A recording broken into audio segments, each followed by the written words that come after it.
Pikmin is a real-time strategy and puzzle video game series from the mind of Shigeru Miyamoto. Hello.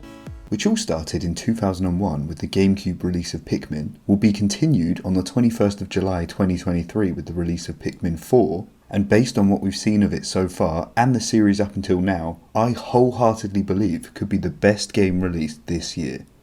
So as I said, Pikmin was the first game in the Pikmin series of games, and it tells the story of Captain Olimar of the SS Dolphin, who, while on an intergalactic spacecation, crash lands on planet PNF 404, which is actually planet Earth after all humans have gone extinct, scattering parts of his spaceship and is left stranded with only 30 days till his life support systems fail. It is then that Olimar first encounters the Pikmin, plant-like beings which resemble Pick carrots from Olimar's home planet Hocketate. The Pikmin are small, colourful, and on the verge of extinction, or so it seems, but they look to Olimar for leadership and will do anything he tells them to do. Anything. Even if you tell them to run straight to their death, they'll do it.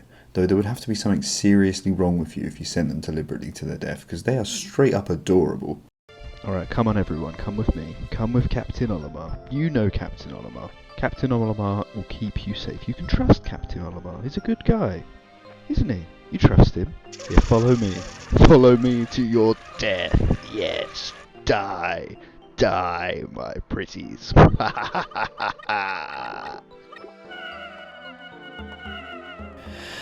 I need help. The Pikmin come in 3 different varieties, red, yellow and blue, and each have their own strengths. Come with Captain Olimar. You can trust Captain Olimar. What's that? Where are your red friends? Oh, you'll soon find out. They are dead like you. Like what? You don't drown? Blast! You, as Captain Olimar, must control the Pikmin to solve puzzles, overcome the many monsters PNF 404 is home to, and recover parts of Olimar's spaceship so he can get home. Fuck, this game has so much charm. It's such a unique idea in a great setting with a host of interesting and well-designed enemies and creatures. Nintendo has come out with some totally genre-defining masterpiece level game franchises in its time, and though it gets less recognition than some, there is no doubt in my mind that Pikmin is one of them. This game essentially evolved from the Super Mario 128 technical demo for the GameCube, and an idea Miyamoto had about Adam and Eve, where the player would control more and more characters to overcome giant monsters. And the development team themselves said they didn't really know what direction to take the game until they saw the Pikmin working together to carry a big opponent, which gave them an idea of what the future of Pikmin would be. And I think it's crazy that out of that came such a masterpiece. But hey, as we all know, some great things can come from a tech demo. Pikmin 1 is one of those near perfect games. It's relatively short with only 4 stages, not including the original landing site, but there's no wasted space on those stages, and the game is packed full of ideas and enemies that it literally only uses once. I remember I was on my way to get the last ship part I needed in the Forest of Hope, and the burrowing snagret just burst out of the ground and blew me away. I'd never seen this thing before, and I thought I was done with the game at this point, and that's only one of about 5 or 6 similar moments I had where the game surprised me and far exceeded my expectations. I mean, in the end credits, it shows you all the monsters and entities in the game, and I have to say, I straight up played through the whole game collecting every spaceship part without ever encountering this thing. What the fuck even is it?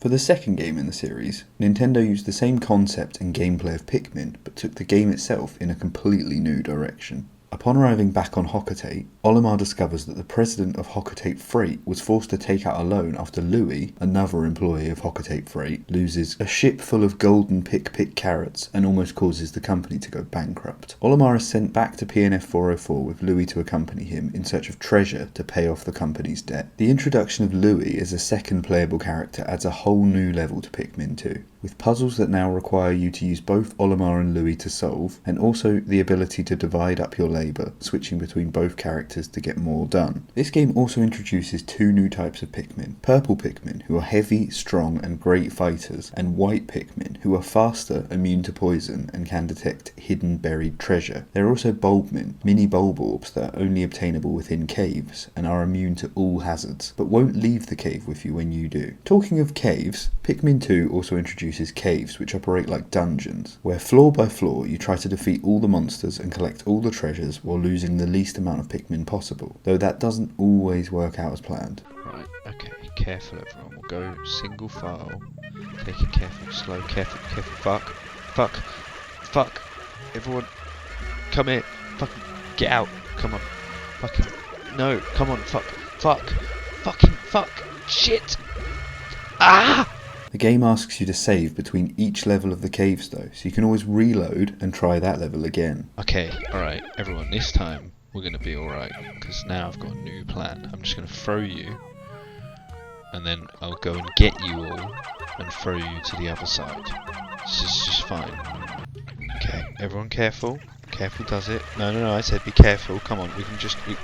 come on, we can... No, fuck. Fucking... Oh, for fuck's sake, come on, you can come out. You get out. Come on. Everyone swim. You can swim. Not only that, but all the treasures have fun little names that your ship makes up for them. Dream Architect, oh, that's cute. Luck Wafer. The Luck Wafer! Imperative Cookie, I do not understand that reference at all. Citrus Lump. Descriptive. Child of the Earth. Okay. Milk Tub. Great. Fucking great. At the end of each cave, you're given a summary of how much of your debt you've repaid, and then it recaps this at the end of each day, and you get a message from the president, or Olimar's wife, or sometimes Louis's grandma. And Louis's grandma seems oddly abusive, forcing him to eat bugs all the time. Why does her mouth look so much like a butthole? Like, seriously, that is the most butthole-assed mouth I've ever seen in anything. I feel like it would be seriously remiss of me to review this series without at least mentioning once how much like a butthole Louis's grandma's mouth looks. I mean, just look at it. That is a butthole. That is a fucking butthole. There is no denying that that is a butthole. Once you collect enough treasure to pay off the debt, you've essentially completed the game, and Olimar flies back to Hocate before realising that he's left Louis behind. Then, in an awesome and brutally hard post-game, Olimar and the President fly back to PNF 404 in their newly pimped up spaceship to collect more treasure and rescue Louis. Seriously, I 100% completed the game, and it was really hard but great fun, and I will play the game again, but I have absolutely no intention of ever fighting the Titan Dweevil again. That shit took forever, and I don't mean I kept failing and having to retry. I mean, it straight up took me about 40 minutes of fighting this thing to defeat it. Attack, come on, hit this fucking poison thing. No, don't pick up that. Just run, everyone run. Charge. Run away, everyone, run away. Come on, guys, attack, please, attack. Come on, you got this.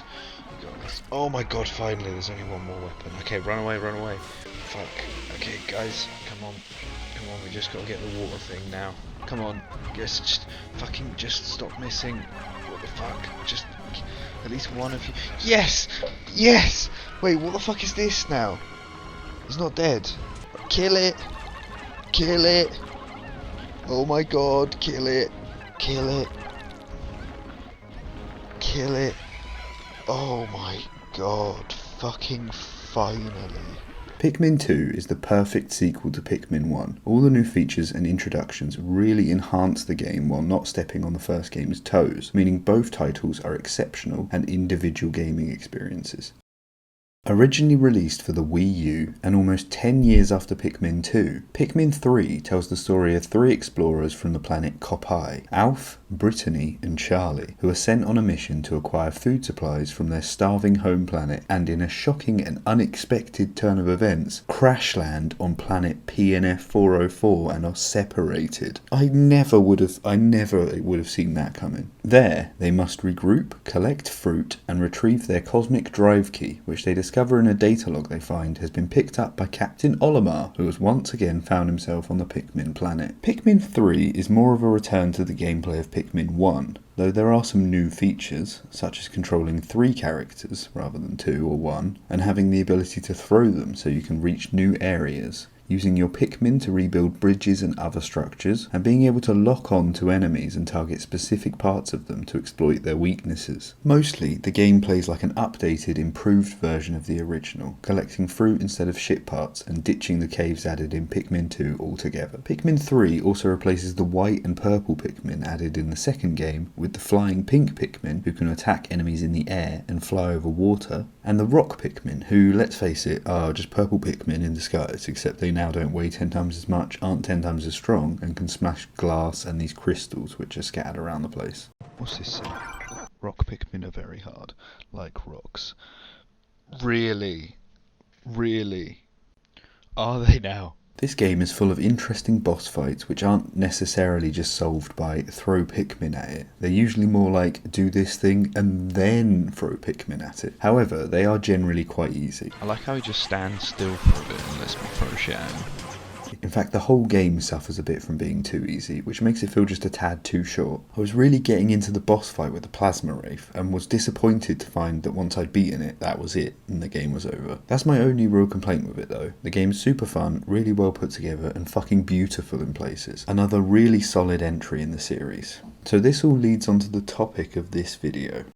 So we've seen 4 trailers for Pikmin IV so far. The first was the 30-second announcement trailer in September 2022, which doesn't really show us much, other than that the game looks visually great. There is this one detail here of the stopwatch on a nail in the final shot, which I guessed was like a treasure and it means the pink Pikmin are going to make a return. Or there'll be some alternative means of getting it down from there. The second trailer was released in February 2023 and shows us a ship that looks like it doesn't crash. Confirms that we will once more be collecting treasure, introduces the new Ice Pikmin and shows us some of their uses, and we get our first look at Dogomin, bestest of boys. We are shown that using him we can now cross bodies of water by commanding our Pikmin to board him like a little doggo dinghy, and we see that we are searching for castaways in what appears to be a cave. Yep, definitely a cave. Finally, we get our first glimpse of night mode. The third trailer was essentially a story trailer, which tells us the game features not 1 but 2 crash landings on PNF 404, and then goes on to give us a glimpse of the character customization. And finally, this trailer released in June 2023, exactly a month before the game's intended release, shows us really quite a bit, but a short rundown is that we see a bunch of enemies and environments. There's a shot in there that confirms rock Pikmin will be in the game. Caves are 100% confirmed. We see more of what night mode is, get an idea of what it will be, and see glow Pikmin for the first time. We're introduced to Danduri battles, which look like they'll play a part in the main campaign of the game. Then there's base camp, which looks to be like a home hub where we can buy gear and train Doggy Doggo Boy. Now I've got some theories based off of this trailer. There's all these shots of the interior of a kitchen and living room, which look to me very much like an Earth where the humans have not gone extinct. So I'm not sure how this is going to fit in with what Miyamoto previously said. Hello? Maybe this is a different planet, or maybe they've just retconned that altogether. And we see this guy, who I'm guessing is basically like the dead but revived Olimar from the bad ending of Pikmin 1, where he gets taken to the Onion and reincarnated as a Pikmin. Could this mean that Pikmin 4 is set in a timeline where Olimar died in Pikmin 1 and the events of Pikmin 2 and 3 never took place? Or maybe he just crash landed for the 19th time in Pikmin 4 and died. Or maybe he's not dead at all and that's not even Olimar. Looks like him though. I also think that if we look at the evidence in this shot here, if we zoom in on those flowers, they look like they could be pink pellet posies. I mean, maybe they're red, it's hard to tell. But over there, that blur, that looks like it could be one of the fluke weeds from Pikmin 3 that only pink Pikmin can pull up. And then there's that watch from the announcement trailer, the one I said maybe pink Pikmin could collect it. And there's this shot up in the clouds, and if I enhance the brightness... Oh no, we don't need to look at that. But anyway, the most damning piece of evidence of all is this shot here from the 4th trailer where we actually see the pink Pikmin. So yeah, I think the pink Pikmin might be in the 4th game. I was also going to talk about how in this shot from the good ending of Pikmin 1 we see all these different coloured onions take flight, and of those we've seen most of them, but until this trailer we were yet to see a green Pikmin. But then I guess those are probably the glow Pikmin, so I mean, it's pretty cool to be fair that they've now all come true from this, 22 years ago. Anyway, the point of what I'm getting out of all this is that I think the introduction of Otachi the dog, night mode, base camp, and the reintroduction of caves, and the seeming return to only one player character, I think Pikmin 4 will switch up the gameplay of Pikmin compared to Pikmin 3 as much as Pikmin 2 did to Pikmin 1. That, coupled with the consistent quality with every numbered game in this series, leads me to believe that Pikmin 4 will be a huge fucking success, absolutely brilliant, and an extremely strong contender for Game of the Year 2023. So yeah, that's kind of it. Sorry if I got you to watch a 15 minutes and 32 seconds long video that basically just boils down to because it looks good. But I was excited about Pikmin after just playing through the first 3 titles and I wanted to talk about it. That's kind of what this channel's for. So if you liked it, hit the like button and subscribe and maybe leave me a comment. Oh, and also, if you're wondering, I said the word Pikmin 65 times in this video. See ya! Just a quick note to say that there has in fact been a 5th trailer for Pikmin 4 released while I was editing this video, but it doesn't really reveal much new other than just confirming that all the old kinds of Pikmin are returning to the game and showing off a few new clips here and there, so I didn't think it was worth covering. You know what? I made a note of the fact that Louie's grandma's mouth looked like a butthole when I played through the game, but then when I came to writing the script for my video, I left it out because I was just like, no, it's too immature, you can't talk about someone's mouth looking like a butthole. Then when I was editing it, I saw her mouth again, and fucking goddamn does it look like a butthole. I just have to mention it.